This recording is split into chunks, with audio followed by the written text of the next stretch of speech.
एक बार फिर से नारायणपुर जिले से बड़ी खबर निकल के आई।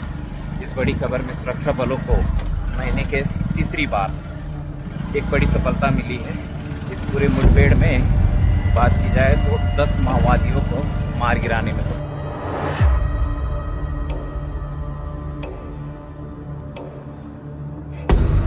मैं ग्राउंड जीरो पे निकला हूँ। मेरे दर्शक थे, उन्होंने कमेंट बॉक्स में ये कहा था कि घटनास्थल तक कैसे पहुँचते हैं उसकी भी एक रिपोर्टिंग कीजिएगा, उसका भी कवर कीजिएगा। तो मुझे लगा कि दर्शकों का सम्मान करते हुए उनके आदेश का पालन कर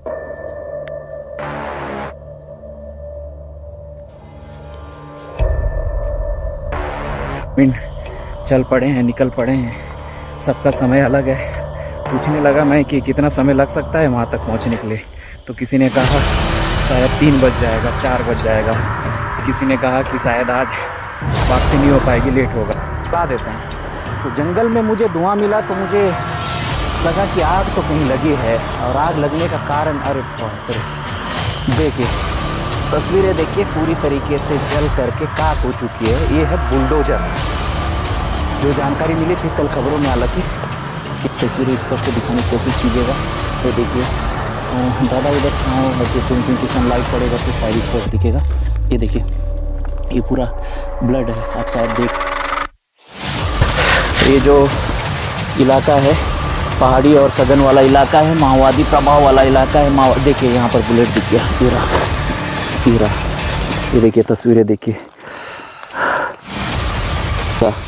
तो इंसान की मौत हो जाएगी। तो ऐसे में देखिए इतने नुकीले हैं, मैं हाथ में पकड़ रहा हूँ। देखिए मेरे दर्शकों को दिखाइए, मैं हाथ से देखिए मेरे हाथों में ही निशान है।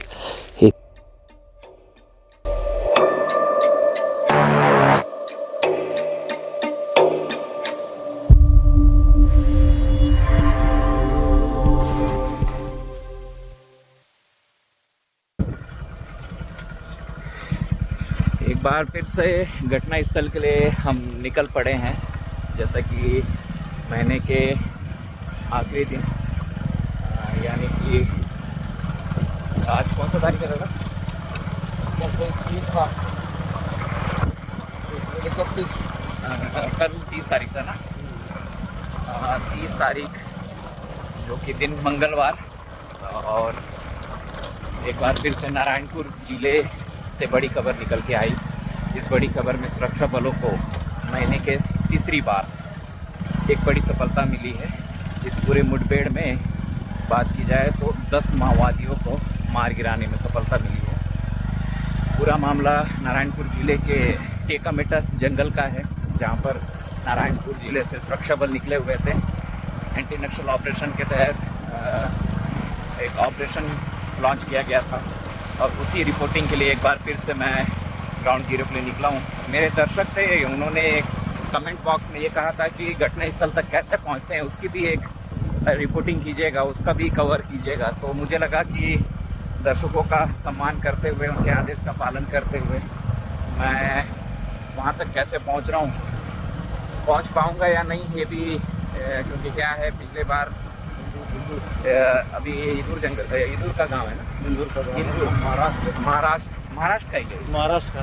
अच्छा, देखिए मैं छत्तीसगढ़ से आया हूँ, और अभी छत्तीसगढ़ से अपना कांकेर से छोटे बेटिया से रेंगाई क्या रेंगा भाई गांव में अपनी 4 व्हीलर रखे, और उसके बाद वहाँ से बाइक से हम आ रहे हैं, और वहाँ से इंटर किए, और इंटर करने के बाद ये अभी इस वक्त इंदूर का गांव है। ये महाराष्ट्र में पड़ता है, जबकि मतलब ये सोचिएगा कि महाराष्ट्र बॉर्डर पहले एंट्री करना पड़ेगा, इंदूर गांव महाराष्ट्र एंट्री करके, उसके बाद टेकामेटा जो कि सरहदी है, महाराष्ट्र और छत्तीसगढ़ के सरहदी इलाके पे पड़ता है, जो कि नारायणपुर जिले में आता है। और जहाँ तक कि थाना क्षेत्र शावनार या छोटे बेटिया थाना क्षेत्र जानकारी मिल रही है, तो वहाँ आता है, और वहाँ पर रिपोर्टिंग, घटनास्थल की ग्राउंड रिपोर्टिंग करने के लिए निकले हुए हैं। के जंगल है, और ये महाराष्ट्र के जंगल में हम प्रवेश कर चुके हैं, जो कि अबूझमाड़ का इलाका माना जाता है, और माड़ इलाके के जंगल में प्रवेश कर लिए हैं। और देखिए घना जंगल है, और अगर गर्मी की बात की जाए तो गर्मी बहुत तेज़ है। करीब 42 से 45 डिग्री का तापमान है और इस गर्मी में रिपोर्टिंग के लिए जाना बड़ी चुनौती होती है और घटनास्थल पर मौके से जाना होगा। और कितनी चुनौतियां हैं उसकी तस्वीर भी आपको दिखा रहा हूं मैं। घना जंगल है और वहाँ के लिए निकले हैं और आगे इंदूर के गांव के बाद आगे इकेर गांव आएगा। इकेर के बाद जो कि कोटरी नाला नदी पार करना पड़ा। नदी है क्या कोटरी? नदी बड़ा नदी है। हाँ, बड़ा नदी है कोटरी नदी, जो कि वहाँ तक की बाइक जा पाएगा। और उसके बाद आगे टेका मिट्टा के लिए कितना किलोमीटर सफ़र करना पड़ेगा वहाँ से पैदल? 4-5 किलोमीटर पैदल, करीब 5 किलोमीटर का फिर एक बार पैदल सफ़र तय करना पड़ेगा। और हमारे साथ पतांजूर से देवर्षित भैया है और आज हमारे साथ चल रहे हैं। देवर्षित भैया, कितना हमारे दर्शकों को बताइए, क्षेत्र कितना मतलब भौगोलिक क्षेत्र के हिसाब से, अगर स्थिति के हिसाब से देखा जाए तो कितना चुनौतीपूर्ण है? बहुत सेंसिटिव एरिया है, महाराष्ट्र और छत्तीसगढ़ के सीमा से जुड़ा हुआ है। अभी हम तो महाराष्ट्र क्षेत्र में हैं, थोड़ी देर बाद अपन छत्तीसगढ़ एंट्री करेंगे तो कांकेर जिला होते हुए क्षेत्रफल देखिए कि पहले छत्तीसगढ़ से हम घुसे, फिर महाराष्ट्र से फिर अब हम जो कि नारायणपुर घुसेंगे। हाँ, जो कि छत्तीसगढ़ का इलाका है ना, बहुत सेंसिटिव है। कुछ देर बाद जाके नेटवर्क भी गायब रहेगी और बाइक को भी छोड़ के पैदल पगडंडियों से अपने को 5-6 किलोमीटर सफ़र करके आगे मौके तक पहुँचना पड़ेगा। देखिए, देवर्षित भैया थे जो कि जानकारी दे रहे थे, क्योंकि इस इलाके में इनकी अच्छी पकड़ है और इस इलाके में रिपोर्टिंग करते हैं और आज हमारे साथ चल रहे हैं। और कोशिश रहेगी कि ग्राउंड जीरो से आपको वो उस पूरी घटनाक्रम के बारे में जानकारी दे सकें कि कल कैसे हुआ था, कैसे सुरक्षा बल वहाँ पहुँचे, कैसा माहौल था या कैसा वो जगह था जिस इलाके में माओवादियों को सुरक्षा बलों ने जाल बिछा करके जो कि वहाँ पर नुकसान पहुँचाया है। ये पूरी रिपोर्टिंग के दौरान ही पता चल पाएगा। मौके से हालांकि निकले हुए हैं, हालांकि अभी घटना स्थल भी ढूंढना पड़ा टेढ़ी कीर है, क्योंकि घना जंगल सघन इलाका है और ऐसे में उस इलाके पहाड़ी इलाका माना जा रहा है। उस इलाके को ढूंढना भी बड़ी चुनौती है हमारे लिए और कोशिश रहेगी हमारे दर्शकों को वहाँ की रिपोर्टिंग दिखा सकें। हालांकि बाइक का सफ़र जारी है और देखें किस तरीके से जगह इलाका है और सिर्फ बाइक से जाना है। और आगे इकेर गांव पड़ेगा, इकेर गांव के बाद जो कि नदी पड़ेगा कोटरी नदी के उस पार जो कि बात की जाए तो पैदल ही सफ़र तय करना है। और ऐसे में हम प्रवेश कर चुके हैं और इस इलाके में जनता सरकार की हुकूमत और नक्सल प्रभावित और प्रभाव वाला इलाका माना जाता है और यहाँ पर आधार वाला इलाका है। और इस इलाके में बात की जाए तो हम लगातार कोशिश कर रहे हैं दर्शकों को पूरी तस्वीर दिखा सकें। हालांकि जवान भी मौके से, और देखिए हम तस्वीरें देख रहे होंगे, जवान भी इस इलाके में तैनात हैं अभी भी, क्योंकि पार्टी अभी वापस आई नहीं है। जो घटनास्थल पर जो मुठभेड़ में जो पार्टी शामिल हुई है वो हालांकि अभी आई नहीं है। जवान भी, और कोशिश रहेगा कि हम घटनास्थल तक के जाएं और वहाँ की पूरी तस्वीर आपको दिखा सकें। और आप बने रहिएगा हमारे साथ, आगे की तस्वीर भी दिखाएंगे क्योंकि सुरक्षा बल भी तैनात हैं। तो ऐसे में हम कोशिश करते हैं कि इस इलाके में और भी जानकारियां जुटा सकें कि वहाँ तक कैसे पहुँच पाएँ आखिरकार वो जगह और वो जंगल इलाका जो टेका मेटा का इलाका है, किस टेका मेटा के जंगल में जो किस तरफ मुठभेड़ हुई थी उसकी जानकारी जुटाने की कोशिश करेंगे ताकि वहाँ तक के आसानी से हम पहुँच सकें। ये कौन सा गाँव है? महाराष्ट्र इकेर है। इकेर, हाँ। इस वक्त हम इकेर पहुँचे हैं और इकेर गांव महाराष्ट्र में पड़ता है और इकेर से ही होकर के अभी हमको टेका मेटा जाना है। तो जो मुठभेड़ हुआ कितना दूर है यहाँ से? सर उतना तो वो तो जानते नहीं, अभी उधर ही हो गया कहीं ना कहाँ उतना। अच्छा, आवाज आया? आवाज तो सुने सर। सुने? हाँ जी। कितना आया? अभी बहुत सर पड़ आवाज आने से कौन गिनते जाएगा जी थोड़ा सा। अच्छा, मतलब बहुत तेजी से? हाँ, बहुत तेजी से। रात को करीबन 4-3 बजे रात को हुआ था। अच्छा, हाँ। तो और अभी कैसा है माहौल, कैसा है इधर? अभी सर जी माहौल तो सब पुलिस वाले तो भर के हैं, वहाँ पे नदी किनारे है। अच्छा। अब कुछ लोग तो चले गया है। अच्छा। अभी तो हम लोग भी जाके डर का कारण से गया नहीं देखने। तो ये आगे टेका मेटा पड़ेगा? हाँ, यहाँ से कितना किलोमीटर दूर है? यहाँ से तो ये 1.5 किलोमीटर समझ ले। 1.5 किलोमीटर। हाँ, नदी पार होने के बाद आधा किलोमीटर, यहाँ से पुराना गांव तक 1 किलोमीटर होगा। अच्छा। नदी तक 1 किलोमीटर हो जाएगा। तो पैदल जाना पड़ेगा क्या आगे? नहीं सर, गाड़ी लेके जाता है। और नदी में थोड़ा उतर के जाना होता है, सिंगल में पार होता है गाड़ी। अच्छा, ये देखिए इकेर गांव है और ये महाराष्ट्र के लोग हैं और हम कांकेर से आए हैं और कांकेर से जो कि इकेर गांव पहुंचे हैं और ये महाराष्ट्र में पड़ता है। और यहाँ से हमको टेकामिट्टा जाना है जहाँ पर घटना स्थल है। वहाँ मुठभेड़ हुई थी और ग्रामीणों का कहना है कि उस दिन उस रात को हमको आवाज़ सुनाई दी और बहुत मतलब ज़ोर ज़ोर से काफ़ी संख्या में आवाज़ सुनाई दिया। तो ऐसे में मुठभेड़ हुई थी और मुठभेड़ के बाद इस इलाके में दहशत का माहौल है। हमारे साथ बने रहिए, हम कोशिश करेंगे मौके से पहुंच करके ग्राउंड की तस्वीर भी दिखा सकें और वहां पर कैसे पहुंचे इस पर भी हमारे साथ बने रहिएगा और देखिएगा कि हम कैसे वहां तक पहुंच रहे हैं। टोकरी नदी कोटरी नदी पार कर चुके हैं और हमारे दर्शकों को एक कोटरी नदी है और सुरक्षा बल पूरी तरीके से तैनात हैं अभी भी, क्योंकि इस इलाके में अभी भी जवान सर्च ऑपरेशन। और हम कोटरी नदी पार कर चुके हैं और यहाँ से आगे बढ़ रहे हैं और कोशिश रहेगा कि मौके से पहुँचें।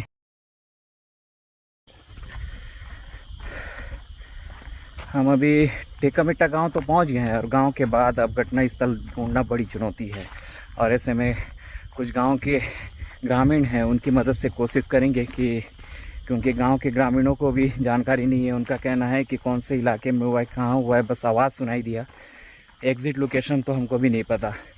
तो मैंने कहा कि ग्राउंड ज़ीरो देखना है। ऐसे में हमारे साथ कुछ ग्रामीण चल पड़े हैं, निकल पड़े हैं, सबका समय अलग है। पूछने लगा मैं कि कितना समय लग सकता है वहाँ तक पहुँचने के लिए, तो किसी ने कहा शायद 3 बज जाएगा, 4 बज जाएगा, किसी ने कहा कि शायद आज वापसी नहीं हो पाएगी, लेट होगा। तो ऐसे में समय कोई फिक्स नहीं बता पा रहा है। कोशिश रहेगी वहाँ तक पहुँचने की कि वहाँ तक के, हालांकि कैसा इलाका रहा होगा, कैसा मुठभेड़ हुआ होगा, ये कवरेज करने के लिए हम निकल पड़े हैं, ग्राउंड की रिपोर्टिंग करने के लिए। अब यहाँ से पैदल ही चल रहा, इलाके को दिखाता हूँ। घना जंगल है, सघन इलाका है और हम ग्रामीणों के सहयोग से निकल पड़े हैं। पैदल ही जाना है और ऐसे में आगे जहाँ तक रास्ता है वहाँ तक की कुछ हमारे और भी पत्रकार साथी हैं, वो गए हुए हैं। कोशिश है, क्योंकि वो सुबह ही निकले हुए थे और हालांकि मुझे लेट हो गया। देखिए यहाँ एक बाइक नज़र आ रही है, बाइक हमारे पत्रकार साथियों की होगी। हाँ, पीछे प्रेस लिखा हुआ है, शायद यहाँ तक छोड़ कर के यहाँ से वो भी आगे पैदल गए हैं। ये प्रेस लिखा हुआ है हमारे साथी पत्रकार का या बाइक है और आगे हम पैदल ही निकल रहे हैं, क्योंकि यहाँ से देखिए पथरीला इलाका है और महाराष्ट्र और छत्तीसगढ़ सीमा क्षेत्र बॉर्डर इलाके में हम हैं। और इस जंगल में अगर बात की जाए तो जो जानकारी या हम ये कहें कि स्मारक या इस इलाके में किसी प्रकार की ना सड़कें हैं, ना पुल पुलिये हैं। और ऐसे में बात की जाए तो इस इलाके में जनता ना सरकार की हुकूमत चलती है। यह नक्सल प्रभावित वाला इलाका है, माओवादियों का प्रभाव वाला इलाका है। ऐसे में एकमात्र पगडंडी के सहारे जाना है। और अभी तो हालांकि पैदल चल रहे हैं, पहाड़ी चढ़ने में और समय लग सकता है। मैं इस वक्त जो समय हो रहा है 12:33, 12:33 हो रहा है और हम पैदल ही निकले हैं। कोशिश रहेगा वहाँ तक मौके से पहुँचे और पहुँच करके वहाँ की ग्राउंड रिपोर्टिंग आपको दिखा सकें कि जो मुठभेड़ है आखिर किस तरह हुआ, कैसे वहाँ पर सुरक्षा बल पहुँचे होंगे और क्या मंजर रहा होगा। घटनास्थल की तस्वीर दिखाने की हालांकि पूरी कोशिश करेंगे, क्योंकि अगर समय के हिसाब से या गाँव वालों के हिसाब से या मेरे सुरक्षा बल में जो जवान थे वो वापसी कर रहे थे, उनसे भी पूछा कि ग्राउंड ज़ीरो कितना दूर है, तो उन्होंने बताया कि बहुत दूर है और आप लोग वहाँ तक पहुँच पाना आप लोग को मुश्किल होगा और शायद ही आप ढूंढ पाओगे, क्योंकि जंगल पहाड़ी इलाका है और 2-3 पहाड़ हैं और अलग अलग जगह मुठभेड़ हुई है। और ऐसे में सुरक्षा बलों ने भी कहा और ग्रामीणों ने भी कहा, लेकिन प्रयास है, कोशिश है कि यहाँ तक आए हैं तो आगे एक बार और कोशिश करें जहाँ तक हो सके। कोशिश रहेगा, क्योंकि और भी कुछ पत्रकार साथी हमारे गए हुए हैं वहाँ तक मौके के लिए निकले हुए हैं। वो भी कोशिश कर रहे हैं और मुझे लगा कि मैं भी कोशिश करूं। तस्वीर घने जंगल की है, माड़ इलाके की जंगल की है। और कल इस इलाके में मुठभेड़ हुई और ग्रामीणों ने भी कहा कि आवाज़ सुनाई दिया और बहुत भारी भारी से एकाएक करके, जो कि बात की जाए तो काफ़ी देर तक की मुठभेड़ चली है। दहशत का माहौल है और डरे हुए हैं। ऐसे में आगे की तस्वीर हम कोशिश करेंगे दिखाने की। बने रहिएगा हमारे साथ। कैसे घटना स्थल तक के पहुंच रहे हैं हम, कितनी चुनौतियां हैं और कैसा इलाका है, और ग्राउंड जीरो को तलाश करना कितना चुनौती होता है, क्योंकि ये माड़ वाला इलाका है, महाराष्ट्र और छत्तीसगढ़ के सीमा क्षेत्र वाला इलाका है। और इस इलाके में घटनास्थल को हमें ढूंढना है। निकल पड़े हैं, देखते हैं आगे कहाँ तक हम पहुँचेंगे। और कोशिश रहेगा कि मैं वहाँ पर ग्राउंड जीरो की तस्वीरें दिखा सकूं जो घटना हुआ है। हालांकि घटना अलग अलग जगह हुआ है। करीब सुबह 6 बजे करीब या मुठभेड़ स्टार्ट हुई थी। उसके बाद अलग अलग इलाके में 3-4 जगह मुठभेड़ हुआ है पहाड़ियों में। तो कोशिश रहेगा कि वहाँ की हम तस्वीरें दिखा सकें। आप बने रहिए हमारे साथ, आगे की तस्वीरें दिखाएंगे आपको कि और कितना चुनौती है इस इलाके में जाना और ग्राउंड रिपोर्टिंग करना। 1 किलोमीटर से ज़्यादा हालांकि चल चुके हैं पैदल। थकावट, थक गया हूँ। तो माफ़ कीजिएगा, चश्मा पहन करके अगर मैं चल रहा हूँ तो गर्मी है और ऐसे में सफ़र बहुत लंबा करना है और इस वजह से चश्मा पहना हूँ।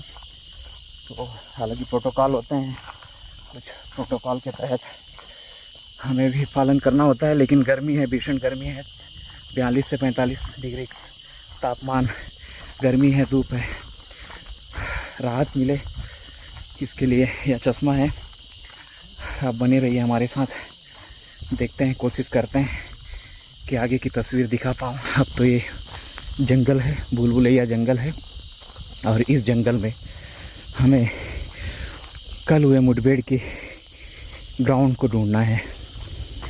उस जंगल में कितने पेड़ और उस इलाके में जो साक्ष्य के रूप में कल हुए मुठभेड़ की गवाह है, उसे तलाशना है।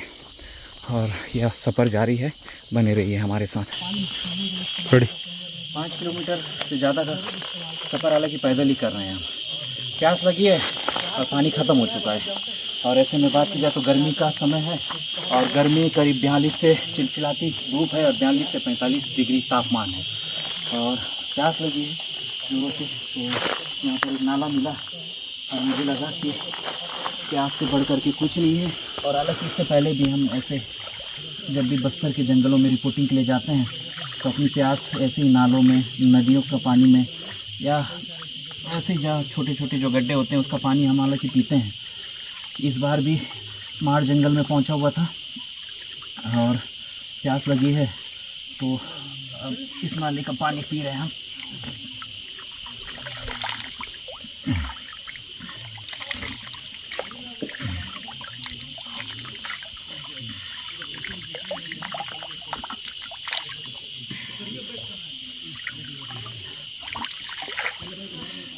ये देखिए, प्यास बुझ गई। ज़रूरी था। पानी भले जैसा भी दिख रहा हो, गंदा भी दिख रहा है, इसमें तो वैसे गंदा भी दिख रहा है, लेकिन प्यास बुझना ज़रूरी था क्योंकि हमारे दर्शकों तक ग्राउंड रिपोर्टिंग पहुंचाना और उस इलाके की हकीकत को जानना ज़रूरी था। और ये बस्तर की ग्राउंड की रिपोर्टिंग है और बस्तर के हर पत्रकार इसी तरीके से 2-4 होते हैं। इससे पहले भी आपने तस्वीरें देखा होगा और सफ़र अभी आगे भी जारी है। और यहाँ नाला था और प्यास लगी थी। मुझे लगा कि इस तस्वीर को दिखाना चाहिए उन दर्शकों को। हालांकि कमेंट बॉक्स में बहुत से ऐसे दर्शक हैं, अपने तरीके से, अपने व्यक्तिगत रूप से अपने तरीके से कमेंट करते हैं, बहुत से आरोप भी लगते हैं और अपने ज्ञान हालांकि देते रहते हैं और ज़रूरी भी है, सुझाव है और उससे हमें कम से कम सीख मिलेगा और हो सकता है कि जो गलतियां हैं उसमें सुधार होगा।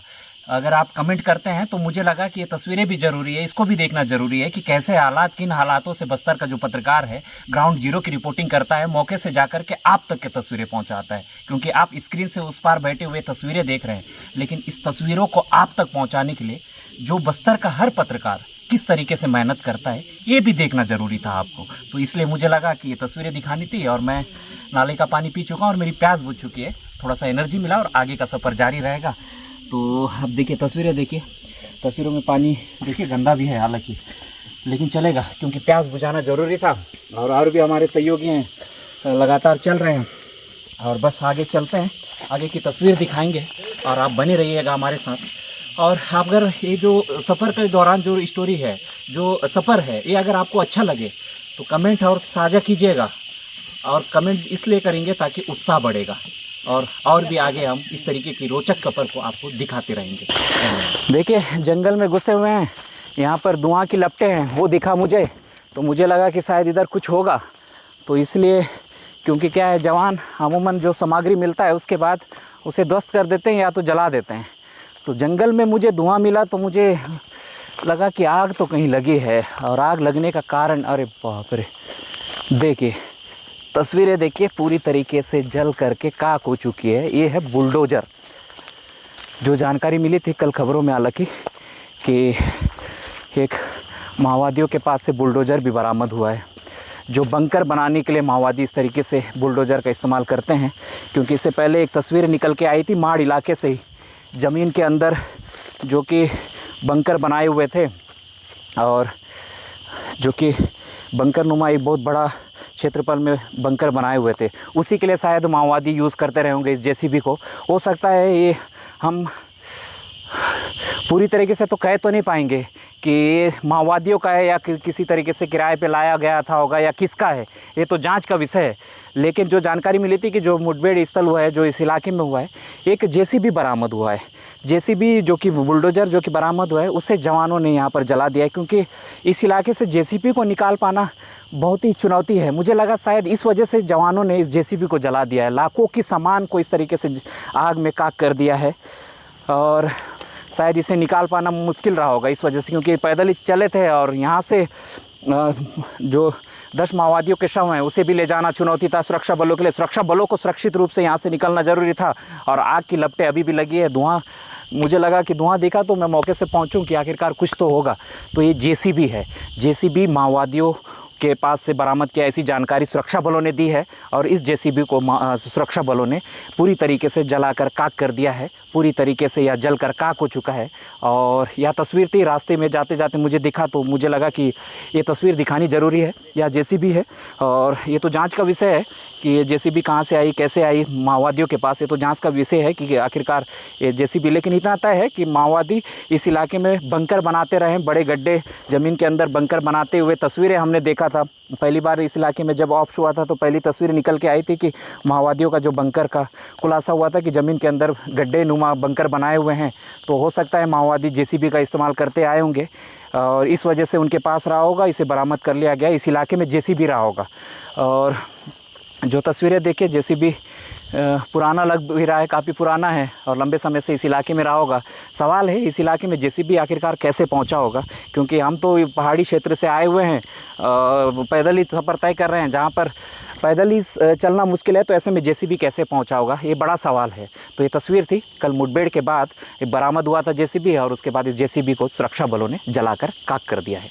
हम जैसे मौके से निकल गए हैं, कुछ ही पास में माना जा रहा है कि कैंप है, लेकिन एक तस्वीरें देखिए, मैं अपने दर्शकों को तस्वीरें दिखाना चाहूँगा। हालांकि ये रोटी था लेकिन ये सूख करके गर्मी की वजह से पापड़ बन चुका है। और संभवतः मुझे लग रहा है कि ये जवानों ने अपने साथ भोजन की व्यवस्था के साथ लाया रहा होगा। लेकिन सोचिएगा, इस रोटी के लिए जवान हो चाहे जो भी हो, लड़ाई आखिरकार इस रोटी की है। अगर बात की जाए तो जवान अपने परिवार का जिम्मेदारी, परिवार का भरण पोषण करने के लिए, अपने पेट का भरण पोषण करने के लिए काम कर रहे हैं। और देखिए रोटी है और इस रोटी की लड़ाई है। और इस रोटी के साथ अगर बात की जाए तो जो घटना स्थल है जहाँ पर बात की जाए तो 10 माओवादी मारे गए हैं, उस इलाके में हम पहुंच रहे हैं और मुझे लगा ये जो रोटी है इसको दिखानी चाहिए, क्योंकि इस रोटी से ही इंसान अपना पेट भरता है, वो चाहे जवान हो चाहे माओवादी हो, क्योंकि भूख तो दोनों को ही लगती है। और ऐसे में इस घने जंगल में, माड़ इलाके क्षेत्र में इस तरीके से रोटी मुझे पड़ा हुआ दिखा, तो मुझे लगा कि इस तस्वीर को दिखाएं। इस रोटी की लड़ाई आखिरकार जवान किस तरीके से इस इलाके में पहुंचते हैं, सुरक्षा बल अपनी जान जोखिम में रख करके जवान अपनी लड़ाई लड़ते हैं, ड्यूटी करते हैं, इस रोटी के लिए ही करते हैं, क्योंकि उनका परिवार है, अपना पेट भरना होता है। और इसलिए ही जवान इस सुरक्षा बल जो बस्तर में तैनात हैं और अपनी सुरक्षा के साथ साथ अपनी ड्यूटी, अपना फर्ज निभा रहे हैं और अपनी जान जोखिम रख करके बस्तर के जंगलों का काट छान रहे हैं और उस इलाके में दबिश दे रहे हैं। मुझे लगा कि ये तस्वीर भी दिखानी ज़रूरी है। कोशिश करूँगा कि आगे और भी तस्वीरें आपको दिखाते चलूँ। धन्यवाद।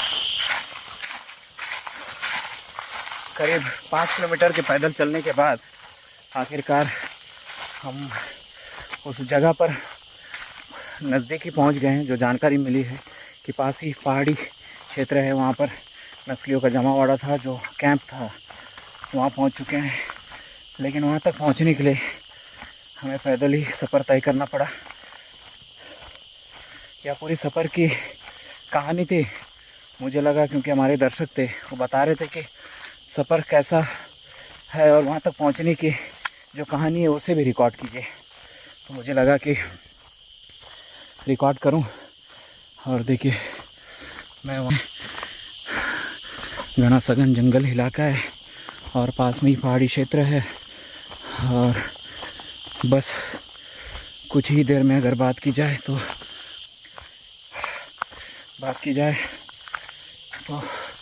पैदल हम 12 बजे से चलना स्टार्ट किए थे। करीब मेरे ख्याल से जो समय आपको बताया था 12 बजकर कुछ मिनट हो रहा था और अभी 2 बजकर 44 मिनट, करीब 3 बजने को है और 3 बजे से पैदल ही चल रहे हैं। और सोचिए, इतना समय वक्त इसलिए भी लगा क्योंकि पहाड़ी इलाका है, चढ़ना उतरना है और मेन इस जगह को ढूंढना वो बड़ा चैलेंजिंग है। क्योंकि जो मुठभेड़ हुआ है, हालांकि ये भी जानकारी मिल रही है कि इस पास इलाके के बड़े इलाके में पहाड़ियों में 3 से 4 पहाड़ी, अलग अलग पहाड़ी हैं, उस पहाड़ियों में अलग अलग जगह मुठभेड़ हुआ है। और जहाँ मैं जा रहा हूँ वहाँ पर जानकारी मिली है, जहाँ जो मिली है कि जो तस्वीरें हैं, दादा 2 मिनट रुके ना, हाँ मैं कोशिश करूँगा वहाँ तक पहुँच करके आपको दिखा सकूँ।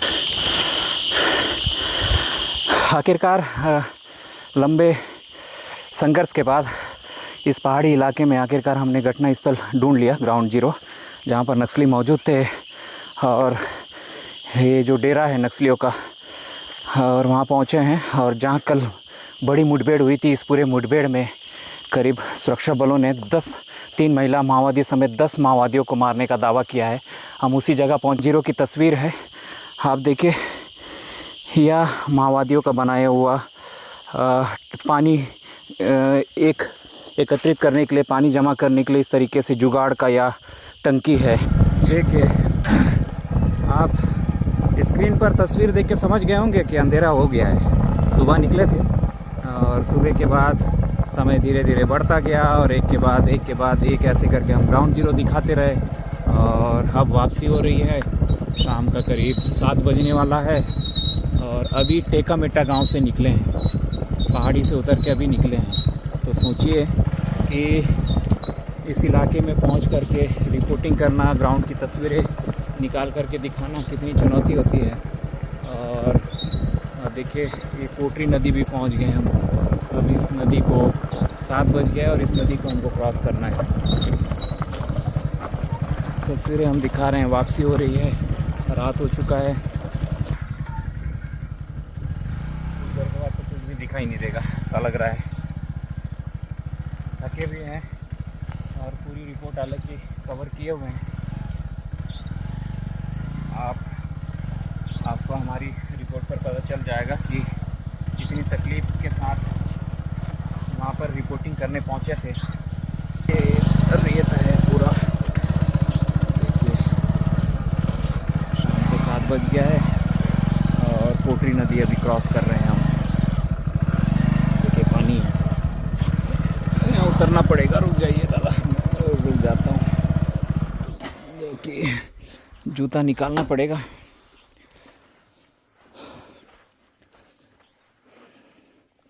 अब जूता निकाल रहे हैं और नदी पार करना है। और पानी हालांकि ज़्यादा नहीं है, बस पैदल ही पार करना है। पैंट नहीं उठा के भीग जाएगा। हाँ, पैंट उठाना पड़ेगा। अच्छा, ये घुटने तक पानी है। घुटने तक के पानी है, तो ऐसे में थोड़ा सा पैंट जींस उठा लेते हैं। देखिए, सघन इलाका, जंगल है, पहाड़ी क्षेत्र इलाका है, माड़ इलाका है, और एक कोटरी नदी में है, जो कि नारायणपुर और कांकेर जिला के सीमा क्षेत्र इलाके में गए हुए थे। वहाँ से रिपोर्टिंग करके वापसी कर रहे हैं। सुबह गए थे और शाम का वक्त हो गया है, वापसी कर रहे हैं। और यह नदी है, इस नदी को पार करना है और हम बढ़ रहे हैं। अगर दिख पा रहा होगा तो पैदल ही।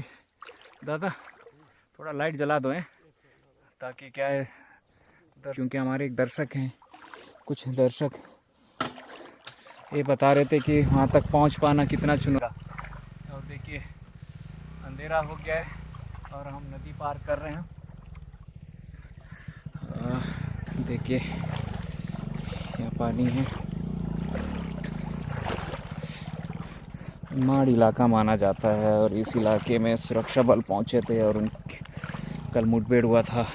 उस मुठभेड़ की रिपोर्टिंग करने हम पहुँचे थे, अब वापसी कर रहे हैं। बड़ी चुनौतियां हैं पूरी रिपोर्ट कवर करने के दौरान, आपने देखा होगा। देखिए, ये नदी है।